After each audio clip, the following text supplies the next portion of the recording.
láttalak.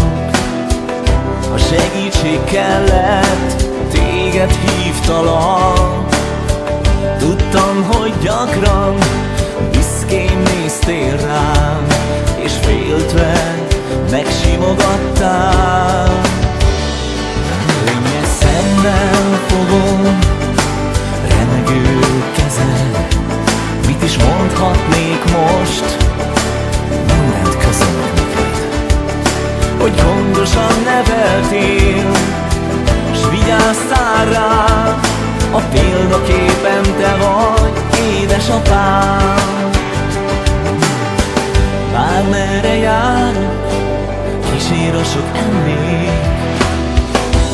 Csoda szép volt az a néhány gyermekén.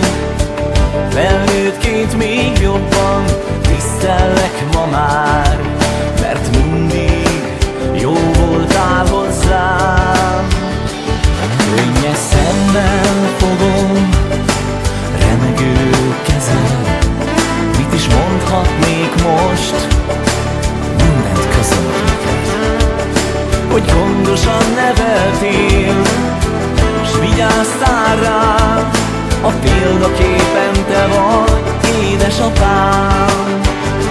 Könnyes szemmel fogom remegő kezed. Mit is mondhatnék most? Mindent köszönök neked, hogy gondosan neveltél, s vigyáztál rám. A példaképem te vagy, édesapám.